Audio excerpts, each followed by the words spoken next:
yang dia datang bertemu kan, mengajar, memaklumkan kepada kita, kita terima bulat-bulat di atas dasar percaya dan beriman dengan jin. Itu tak ada. Itu tak ada. Tapi akidah tu ada orang Melayu. Melayu bila Tok Momo jin datang kan, macam mana? Anak cucu sakit ya, Datuk dah tahu. Lagi kamu lah. Datuk tahu cucu sakit, tak apalah, insya-Allah kita ikhtiar. Allah yang menyembuh. Bunyi pula bunyi akidah lah. Bunyi macam mana? Cantik. Tok Momo ni iman best tu, aku tak ngaji tu lah tu. Habis mau kena buat gulai lah mau. Pasal ayat macam tu pun biar kata aku tak erti nak bercakap macam dia, cerita syarah bab akidah. Lebih daripada aku ke. Padang mau ikut dah. Mau bodoh. Mau kena bodoh dengan ayat-ayat akidah. Memang Allah menyembuh, tapi kita tak suruh mencari kesembuhan dengan pergi jumpa Tok Momo yang boleh panggil jin masuk dalam badan dia, sekali dia bercakap dengan seorang lain. Tak ada suruh. Tak ada dia suruh gitu. Itulah sekali lalu asal nak sebutkan malaikat, jadi kadang-kadang orang tersasar daripada malaikat tu ke jin. Apatah lagi ada orang dakwah dia kata dia boleh nampak malaikat. Ni pun jaga kan. Zaman-zaman lah ni, zaman-zaman orang pakat duk selawat, duk buat majlis hana-hana lah apa, berselawat atas Nabi sampai 20,000, setengah juta, 1 juta orang menghimpun untuk selawat. Ada pemimpin-pemimpin yang kadang yang duk pimpin-pimpin selawat ni, dia mendakwa benda-benda pelik luar biasa. Antaranya kata dia, aku nampak jin pakat turun bagi rahmat malam ni. Dia boleh nampak jin tu. Nampak jin lah, silap sebut. Nampak malaikat. Nampak jin suku. Bebas siku payah memang boleh nampak jin. Pasal jin ni kalau nisbah orang dulu tu yang nampak bunian, pari-pari, hantu raya, sundul bolong, pocong, toyol. Tu jin lah. Cuma rupa dan peranan dia hal lain, nama dia lain.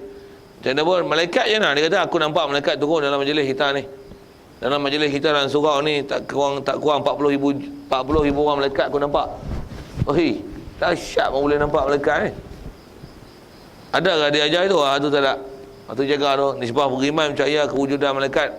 Itu memang wajib i'tikad. Baik, kalau nisbah majlis kita ni, kita wajib i'tikad yang ni. Kita wajib i'tikad bahawasanya majlis ilmu ialah majlis yang baik. Rasulullah pernah isyaratkan bila kita berhimpun dalam rumah orang Taala, masjid ke surau ke, pasti majlis kita akan didatangi oleh malaikat, menghampakkan sayap dia.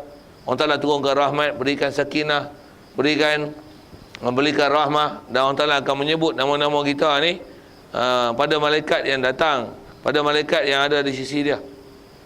Itu bahasa dalam hadis tu. Syarah akidah panjang tu, tapi bahasa sebut wa zakarallahu fiman indah. Allah Ta'ala menyebut nama-nama orang hadir majlis zikir, majlis ilmu di sisi malaikat yang ada di sisinya.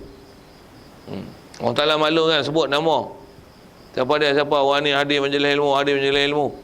Istilahnya Allah Ta'ala bagi ganjaran yang besar pada siapa-siapa yang hadir ke majlis ilmu itu. Asal nak sebut ialah tak malaikat tu. Jadi kita memang yakin malaikat ada dalam majlis ilmu, tu wajib bukan? Wajib i'tikad. Tapi kalau sampai dia kata aku nampak malaikat duduk tengah bagi rahmat dalam majlis ilmu kita ni, tu nanti tak. Jaga tu. Beza tu dua ayat.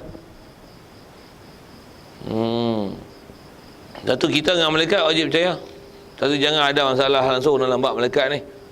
Sampai kalau kata ada ragu malaikat, bahkan meletakkan malaikat ni sebagai the second standard, to be friend. Jaga tu. Dia kata apa? The devil is better from the angels. Angel ni orang putih, malaikat lah. Kata dia, kawan dengan setan lagi baik pada kawan dengan malaikat. Macam apa? Malaikat pun ingat baik lah. Tentang dia pun pulas kau. Tu out akidah. Pasal apa? Dia boleh kata kawan dengan setan lagi baik pada kawan dengan malaikat. Apa punya akidah ni? Main mana ni? Itu pemimpin, bekas pemimpin Malaysia cakap tu. Tapi dia bukan orang, memang bukan orang agama, tapi beberapa orang duk like dia, orang duk suka dia. Beberapa orang menyanjungi apa percakapan dia, seolah-olah percakapan dia itu benar, tak ada menyalahi dalam bab akidah. Dan beberapa orang pula masih berpedoman yang pada dia, apa saja dia cakap, dia akan pakai, dan macam mana pemimpin tu bercakap dan memberikan pandangan, itulah dia bercakap dan dia beri pandangan. Macam mana pemimpin tersebut? Sebiji kopi 100%. Bahkan lebih kuah pada sudu ke. Sikit yang masalah tu. Zaman kita lah ni ada orang yang pegang akidah sampai macam tu. Maksudnya yang kita wajib i'tikadkan malaikat dia i'tikad.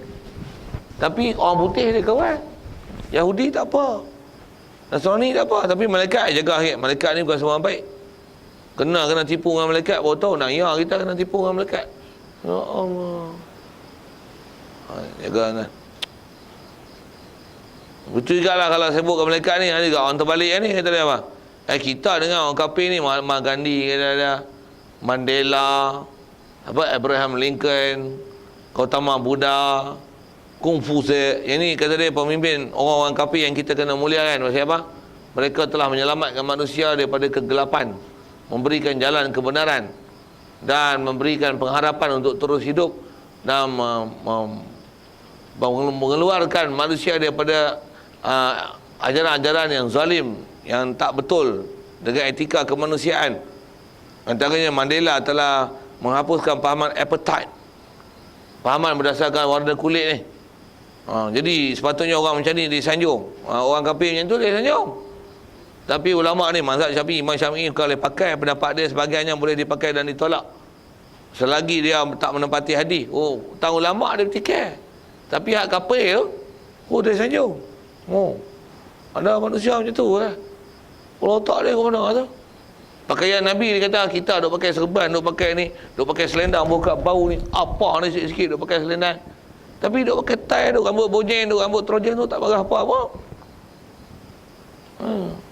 Ada manusia yang jiwa dia macam tu. Macam mana tu hati dia, hati perut dia ke mana tak tahu.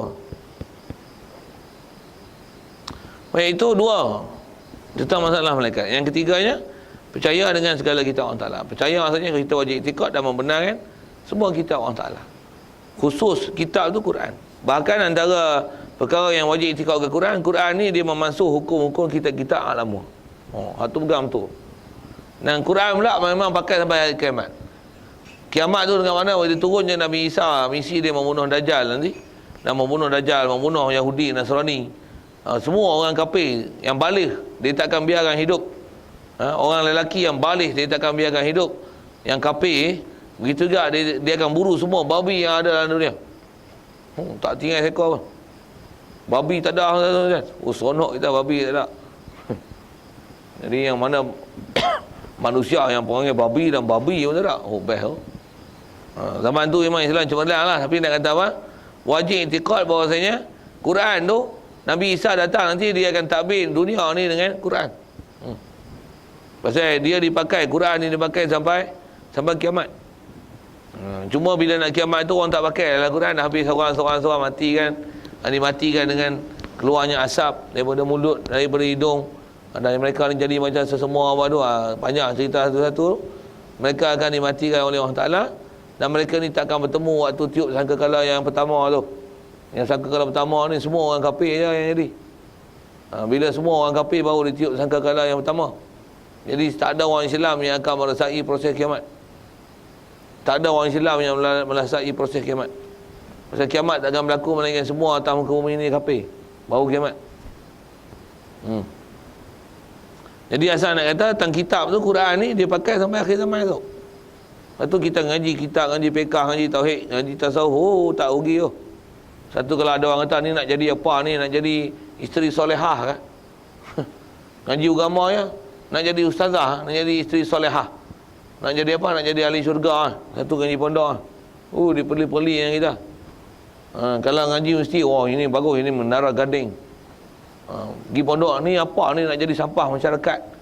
Ngaji pondok. Jadi masyarakat terbuang, menyisihkan diri daripada masyarakat, seolah-olah tak mau mencampur, tak mau masyarakat dengan orang. Ada zaman lah ni. Makin belakang ni makin teruk tengok. Satu masa dulu ada kesedaran Nabi hangat-hangat tiap ayam Kalau buh kasar sikit bukan hangat tiap ayam, hangat-hangat tiap babi. Keras tu. Buh babi tu nampak keras sikit. Tiap babi hangat-hangat, jangan tanya saya lah. Tapi saya nak kata saja nak guna istilah tu, nak kata gigit dan kotornya pemikiran mereka ni bila sebut bab agama, ngaji pondok, ngaji agama, sekolah agama, nampak kolok, nampak bodoh, nak kerja apa, nak makan apa, masa depan apa. Bila masuk universiti bayar juta-juta kena hutang berpuluh-puluh ribu tu. Hang ni bagus, hang ni jawatan tinggi, dipandang tinggi dalam masyarakat. Padahal bodoh lah apa, bab agama tak kerti tahu. Dengan hutang, dengan riba, dengan orang macam-macam tu. Kita ni hang ngaji pondok ni Dengan hutang tak ada, bahkan duit banyak, orang duk sedekah lagi, makan minum pun jenuh je. Dengan ilmu pun bagus. Tapi hal tu dianggap macam sampah masyarakat. Mati dia panggil pula kita. Tak panggil buat-buat mesti ya. Sikitlah pasal tu. Tetapi saya tengok mati panggil budak-budak MRSM banyak-banyak dah. Kita ada MRSM, Pekelah Hulu ada, Baling ada, MRSM Gerik ada, MRSM. Mati ya panggil budak MRSM. 400 orang, 400 orang, 400 orang. Ada. Maksudnya apa? Kalau kata mereka tu orang memang baik dan berjasa dan orang yang istilahnya memang jadi tonggak untuk laksanakan agama masa akan datang, panggillah bapak tu. Pasal apa tak panggil? Menunjukkan hampa pun tak bagi didikan agama sempurna kat dia mah. Nak panggil orang pondok lah. Pasal apa? Hampa jawab ni lah benda tu. Tapi bila hantar pondok pun nampak cecek, nampak lekeh, nampak bodoh, nampak ketinggalan zaman, nampak kolok. Ni macam mana lah, hak tu pun suku. Asal kita bicara tentang masalah kitab orang Ta'ala tu. Pasal bila ngaji pondok, dia ngaji kitab. Ngaji tafsir, ngaji hadis tu suku. Tu ngaji tauhid, ngaji fiqh, ngaji tasawuf suku. Maksudnya semua tu ilmu datang daripada kitab. Ngaji nahu, ngaji tauhid, ngaji saraf, ngaji istiqaq, balaghah, buat insya, tarikh, macam-macam kan. Ilmu khat, ilmu resam, ilmu arud, ilmu qafiah, mantik, usul tafsir, usul hadis, mustalah hadis, qawaid fiqh, macam-macam ilmu kan. Macam-macam cabang ilmu. Ngaji pula tu daripada awal kitab ke akhir kitab, ngaji pula dah kitab rendah, kitab tinggi pula tu, tinggi lagi. Kemahiran dia kalau ikut macam PhD tu. Dia punya credit hours pun kalah PhD tu. Saya saja nak guna bahasa credit hours tu, nampak bunyi canggih kan. Orang nak buat ijazah ke, master ke, PhD dia ada istilah credit hours. Maksudnya mesti ada berapa jam tempoh dia lalu belajar, beradab dengan guru, jumpa pensyarah bagi syarahan, baru boleh jadi ijazah, baru boleh dapat ijazah, dapat master, dapat PhD. Pondok ingat tak ada credit hours Kami ni sampai jam pun tak aduh nak kira. Punya banyak jam. Kalau nak kira kitab, jenuh kitab tak lah ingat kitab apa yang ngaji, sampai lupa lah kitab ngaji apa. Pasal banyak kan. Dan dema tu kitab tak ada satu pun khatam. Tapi hak itulah dipandang. Sikit lah sebut tu. Jadi asal nak bicara tahu mana sepatutnya kita ni bila kita orang Ta'ala, apa yang hukum akam datang daripada orang Ta'ala, itulah kita nak belajar. Belajar tauhid, baik belajar fiqh, baik belajar tasawuf. Itulah yang kita nak belajar, nak faham. Pasal apa? Itulah ajaran Islam. Itulah yang kita duk imani tu. Ni duk belajar matematik, belajar geografi, belajar sains, belajar apa? Pengajian tempatan, belajar apa lah. Belajar komputer. Bukanlah haram belajar, tapi hak kita imani tu, yang kita orang Ta'ala tu tak pergi belajar. Hak tak kena apa-apa yang kena iman tu, tak kena itikad tu, hak tu pergi gaduh belajar. Tu. Sikit kan ayat-ayat itu. Banyak tuan-tuan nak repair kalau nak katok satu-satu tu. Kalau katok ni, kalau kami lah dulu, saya dulu pun kalau arwah Tok Guru ada, tengok dia sebut bab ni. Tambah dah keluar satu isu sebut bab sekolah ke apa, tengok dia katok dia sepak best kan. Tuan-tuan dengar puas hati. Kalau saya sebut puas hati, saya dulu sekolah menengah masuk sekolah pondok. Kata kita masuk pondok pun pasal buah tu. Dia sepak sebiji, siku, sigung, lutut, kepala lutut, pelangkit, tak pelangkit, semua dia bagi kan. Nak sebut apa tu? Kita duduk, memang kita duduk mengaji lah. Seronok dengan pop. Memang aku tak balik dah di sekolah kebangsaan. Saya duduk bayar macam ni, kalau dia duduk ajar tu, kalau kita sekolah kebangsaan macam mana? Saya kata kalau saya sekolah kebangsaan dengar dia cakap itu, saya berhenti. Memang berhenti. Itu yang saya berhenti tu. Pasal apa tu? Pasal kita duk cari macam mana segala ilmu yang datang, yang kita meyakini ajaran daripada kitab Allah, daripada Quran, daripada hadis Nabi SAW, yang kita wajib, istilahnya iman ni tu kena percaya sungguh, yakin, kena pegang tentu sungguh, tanpa ragu-ragu, yakin, saya yakinnya, tapi tak pergi belajar. Wow, tu leceh dah. Saja sebut tu pasal kita menisbah iman nak semak situ lah. Ada pun umum percaya Quran, percaya dah. Tapi takat tu lah. Kita punya ilmu takat tu yang percaya Quran, percaya hadis, percaya Allah Ta'ala, percaya hari kiamat, percaya kodok-kodak. Tak percaya gitulah. Tapi dari segi nak mendalami, nak memahami sampai kita faham sungguh. Dan apa saja yang kalau khusus dalam kitab tu, kita guna pakai apa dalam kitab, kita pula reti apa dalam kitab. Bahkan urusan mentadbiran dunia ni yang kita duk kata tak betul ni, kalau dia bagi kat kita, insya-Allah kita boleh urus. Tu mesti pengetahuan kita dengan kitab Allah Taala macam tu. Akidah, mana nama akidah Ahli Sunnah macam mana? Macam mana? Syiah ni tak betul ini macam mana? Wahabi tak betul ini macam mana? Qadariyah, Jabariyah, Mu'tazilah, Murji'ah apa tu? Yang tak betul itu macam mana? Jelas kita punya fahaman tu. Liberalisme tak salah tu hak mana? Satu Malaysia hak salah ni hak mana? Tu. Sarah satu tu. Sepatutnya kita punya keyakinan kita, kalau kita Allah Ta'ala mesti sampai kita belajar tahap tu, yang kita boleh kenal istilahnya hitam putih, kenal pemata dan mana yang batu mak nikam, batu mana yang permata, yang mana yang kaca, kenal walaupun tengok muka serupa. Itu kot kali lalu.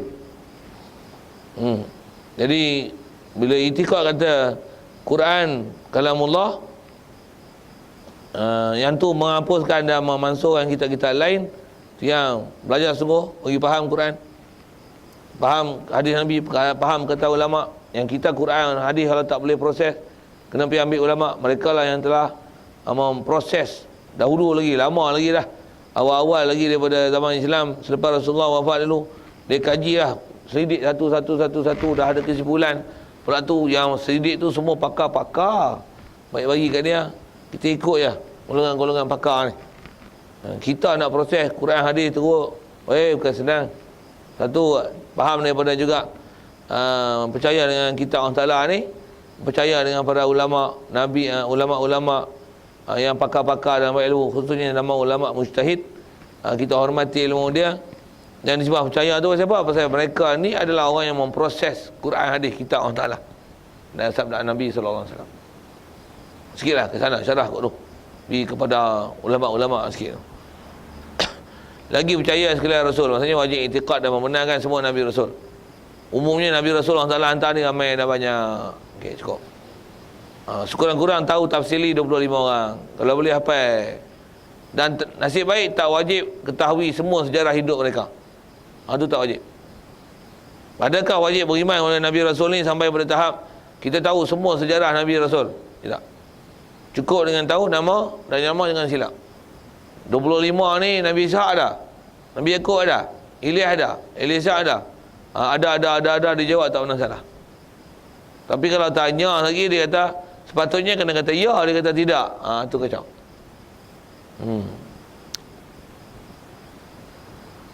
Baik. Dia punya sipir dan prinsip ke Rasul macam tu. Jadi wajib i'tiqad Rasul, dan pula dia kata wajib i'tiqad, wajib berpegang, maksudnya semua Nabi Rasul maksum. Allah Ta'ala pelihara daripada buat dosa, daripada sebelum wujud mereka lagi. Begitu juga dengan mereka akan wujud melalui saluran mana. Wajib i'tiqad bahawasanya Allah Ta'ala telah pelihara mereka daripada apa-apa yang istilahnya menjatuhkan maruah dan martabat kerasulan mereka, yang perbuatan mereka yang dilihat oleh makhluk yang tak boleh dijadikan pedoman untuk kehidupan. Allah Ta'ala pelihara rahsia tu, takkan jadi benda-benda yang menyalahi daripada perintah Allah Ta'ala di kalangan Nabi Rasul. Takkan dah. Allah Ta'ala pelihara rahsia dah. Wajib i'tiqad tu, wajib i'tiqad pada segala Nabi Rasul macam tu. Di atas pedoman kita wajib i'tiqad pedoman daripada Nabi Rasul je betul. Sekali lagi kalau sikit kat syarah kat situ, memang Nabi Muhammad saja tahu apa dia yang betul tak betul tu. Satu, kita kena percaya dengan Nabi Rasul. Cuma bila zaman kita lah ni Nabi Rasul tak ada dah, dia kena tengok oleh Quran balik, hadis balik. Siapa dia yang boleh menghuraikan Quran dan kalam Rasul?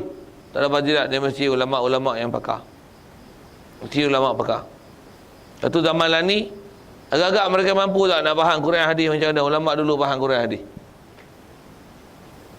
Itu ya kita dah berfikir mudah.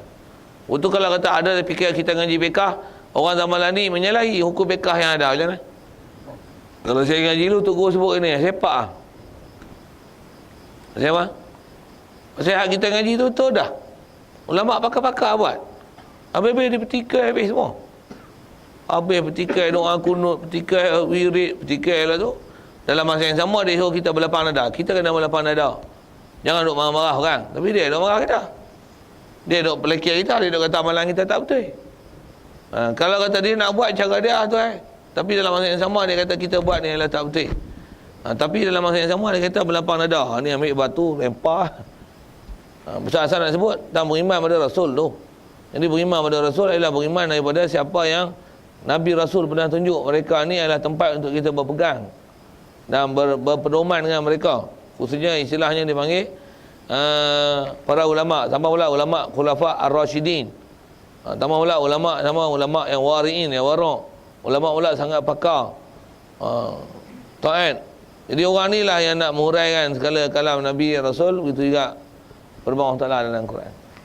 Jadi beriman dengan mereka ni, percaya dengan mereka, memuliakan mereka adalah termasuk memuliakan Allah Ta'ala dan Rasul. Satu saya kata tadi, topik besar dia Nabi Rasul saja. Topik kecil dia semua ahli ulama. Wajib iman dan percaya. Tapi nak tengok ahli ulama mana? Hak tu ada panduan panjang tu ulama sebut. Masyhur kalau kaedah mudah, semua ahli ulama yang mutabar, yang pakar-pakar dalam bab ilmu. Hak tu tempat rujukan kita. Tapi kalau dia istilahnya bukan pakar bab ilmu, tapi keluar pendapat macam-macam, pendapat, walaupun dia masyhur tersohor seluruh dunia, tapi dari segi kaedah ilmiahnya ataupun bahasa ilmu, memang dia ni tak sepatutnya tersenarai sebagai ulama yang boleh dijadikan rujukan. Jadi kalau ikut tak boleh pakai, buang sampah tu. Kaedah kita mesti nak rujuk pada ahli ulama, tutup guru yang pakar-pakar, yang memang ulama dunia menjadikan mereka itu sebagai rujukan dalam apa-apa pembahasan dalam bab ilmu.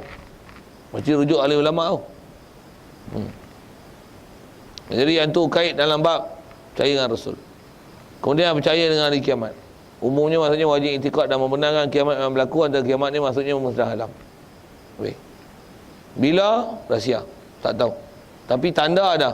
Dan tak akan berlaku kiamat melainkan dengan tanda. Dan tanda tu ada tanda kecil, tanda besar. Dan tanda besar ni apa? Tanda besar ni antaranya muncul Mahdi, lepas tu Dajjal, lepas tu barulah Nabi Isa. Dan seterusnya lah. Kalau ikut ada 7 lagi kronologi peristiwa dah siap.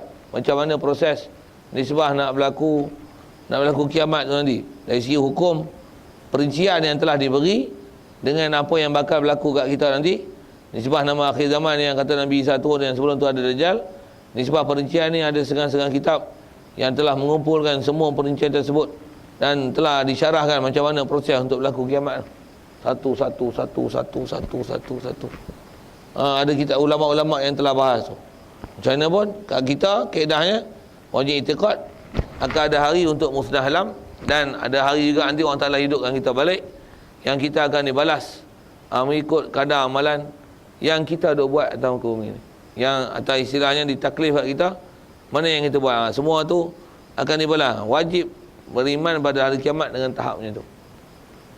Tentang wujud dia, tarikh dia majhul tak tahu, nisbah kat kita wajib bersedialah di atas apa yang kita bakal berlaku, yang kita dah intikad bahawasanya memang hari kiamat memang ada. Bersedia. Apa persediaan kita? Ukur baju di badan sendiri. Pasal benda ni orang lain tak boleh nak nilai kita, kan? Kita lah kena nilai kita. Nanti yang kita kena ngaji sampai kita boleh nilai diri kita. Kita mengaji ni bukan kita mengaji ambil hak orang, tengok hak orang tu. Tapi kalau ikut yang kita kena nilai diri kita sendiri, kita kena nilai. Okey. Sekali lalu lah tu untuk menunjukkan kata hari kiamat apa dengan apa yang kita nak buat bekal tu akhirat esok. Pasal kita dah yakin, dah percaya, takkan tak buat bekal. Kita nak lalu padang pasir, memang ayak tak ada, agak-agak bawa ada air spare minum. Mudah ya soalan tu. Tuan nak lalu padang pasir. Padang pasir tu 2000 km. Dengan 2000 km, tuan pergi dari lintas padang pasir tu jalan kaki. Nak buat apa? Tawakal lah, tunggu ayat keluar. Sikit dah sebut kaedah berfikir dia. Apa kaedah dah? Kena buat sesuatu lah. Macam mana nak buat ayat bagi cukup? Kalau ayat tak cukup pun, apa dah nak buat supaya boleh lalu kawasan tu? Mana kawasan pendudukan yang ada air ke apa ke untuk ambil bekalan seterusnya? Mesti cari jalan tu untuk boleh berjalan. Jadi asal saya sebut ni, kiamat memang berlaku. Balasan pun kita dah sedia. Dengan suratan amalan lah, syurga, neraka apa. Dan dijanjikan macam ni. Tambah kita rajin baca Quran, kita akan jumpa balasan macam ni. Betul kita ni, semak tak? Akidah kita boleh masuk syurga ke? Lepas tu masuk syurga tahap mana? Darjat mana? Bersama dengan siapa? Jadi kalau kata kita angan-angan tinggi nak dapat ni, apa amalan yang dah kita buat? Apa kesediaan kita? Itu pasal apa? Pasal kita percaya hari kiamat ni. Macam kita lah, kita pergi mina orang, memang kita percaya pindangan telah diterima dan dia bermaklumkan pindangan diterima. Nak buat apa? Belajar 20,000. Buat apa? Cari duit lah. Percaya lah dia bagi anak dara dah. Biar anak dara. Dia bagi anak dara kat kita untuk dia menikah. Percaya. Kalau percaya buat apa? Cari duit lah. Kalau percaya pula dia boleh bagi turun harga, minta lagi 2,000. Asalnya 20. Tak lagi. Dia dah kalau kurang kita boleh bagi. Sampai kosong tu kita buang semua. RM2. Oh baik. Sikit lah lawak tu sampai ya. Tapi nak kata apa? Takkan tak fikir. Dah percaya dengan benda-benda itu. Buatlah satu. Itulah kita. Kalau kita orang beritahu ni jaga ni nak balik Kuala Lumpur. Buah pergi nak bagi po. Tengah jalan ni ada JPJ betul ke? Saya lalu ni saya balik sana ni. Kalau kita percaya ada kita buat macam mana? Cek. Cek. Tempat pula dia habaq tani ni. Kita pada bawas pada siap dah. Tempat-tempat dia habaq. Sama ni. Tu kata percaya dengan hari kiamat tu. Jadi dah percaya dengan kita yakin berlaku memang tak syak. Lepas tu semak sikit kat kita, adakah kita telah bangun berusaha dan bersedia? Itulah ayat ni.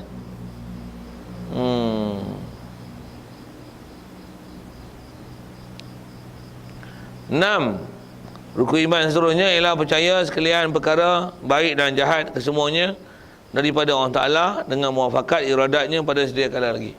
Umumnya percaya qada-qadar. Bab 6 ni tuan-tuan, kalau ikut dia ialah pengukuhan dalam bab ketuhanan sahaja. Pasal kita kalau ikut umumnya, kalau kita belajar bab akidah, insyaAllah kita akan jumpa satu-satu nanti. Belajar bab ketuhanan pun sebenarnya dah sentuh dalam bab qada-qadar.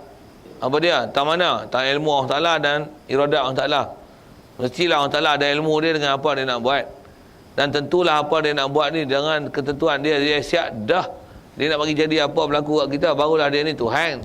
Kalau dia pun tak tahu dia nak buat apa lagi, apatah lagi kata dia pun tak putus lagi keputusan mana dia nak buat, maksudnya dia jahil. Mustahil Allah Ta'ala jahil, sedangkan mesti ada ilmu dia. Jadi datang kata ada ilmu itulah maka wajib i'tiqad bahawasanya mesti apa yang berlaku ni semua dengan ketentuan dia. Tu ilmu. Nisbah kata mesti dia tahu, nisbah saja dia tahu, bahkan semua dengan ketentuan dia. Dia yang bagi dan kehendaki kita supaya kalau nisbah tahu kita boleh tahu tahu. Dia yang menghendaki kita bagi kita boleh tahu. Wajib i'tiqad semua tu adalah ketentuan Allah. Cuma bahas panjang dia sikit. Kalau bahas ni tak mana, tambah usaha ikhtiar. Dah yakin kata Allah Ta'ala dia menentu semua, takkan duduk diam kot. Betul kenapa? Itu yang istilahnya ada taklifan syarak. Kita kena pergi faham elok apa taklifan syarak. Untuk kita nak bergerak mana dulu untuk bertindak. Itu pun satu kemahiran yang kena minta bimbingan. Disebab taklif, mana buat dulu untuk bertindak. Kalau kita dah faham akidah, bab ketuhanan, bab Nabi, Rasul, mengaji, ilmu, amal, tobatlah apa macam ni. Syarat-syarat rukun tobat dia tengok ada syarat tak cukup. Macam mana ni? Dah kita yakin, disebab kat kita ditaklif pada kita pergi cari sebab. Ditaklif kat kita cari sebab. Itulah antara intipati yang kita boleh ambil faham daripada, khususnya tak ambil percaya qada-qadar tu yang kata wajib i'tiqad Allah Ta'ala tentu semua. Tapi nisbah kita punya tindakan wajib i'tiqad bahawasanya kat kita ditaklif untuk merancana, untuk merancang, untuk mencari bagaimana untuk dapatkan kejayaan mengikut perintah Allah Ta'ala dan meninggalkan larangan dia. Hak tu ditaklif kat kita. Adapun memang dalam masa yang sama wajib i'tiqad semua tu Allah Ta'ala tentu. Hak tu adalah asal dalam masalah bab i'tiqad. Sekali lalulah sebut kata bab qada-qadar tu, kalau ikut macam tu maksud dia, maksudnya wajib i'tiqad apa nak berlaku mesti Allah Ta'ala tentu pasal dia sempurna. Takkan dia tak tentu, takkan dia tak tahu apa yang nak berlaku sedangkan dia Tuhan yang sempurna. Okey, mudah itu ya. Detailnya satu-satu nanti insya-Allah yang mana yang dikatakan beriman dengan qada dan qadar. Jadi sebab saya sebut ni semua bab 6 ni kalau ikut kita sebut sekadar untuk bagi lalu apa dia sekurang-kurangnya. Sekurang-kurang yang kena belajar dalam bab ketuhanan, dalam bab malaikat, betul juga dalam bab kitab-kitab, bab rasul, bab hari kiamat, juga qada qadar. Mesti istilahnya faham sungguh bab tu. Itu kalau nisbah saya lagi, nisbah saya sendiri lah. Ngaji. Nisbah sebelum saya apa nak buat? Ngaji faham tu. Nisbah apa yang kita percaya tu. Apa yang kita yakin tu. Memang sebab dalam hati sungguh. Yang nisbah faham, reti. Kita reti dan sampai kita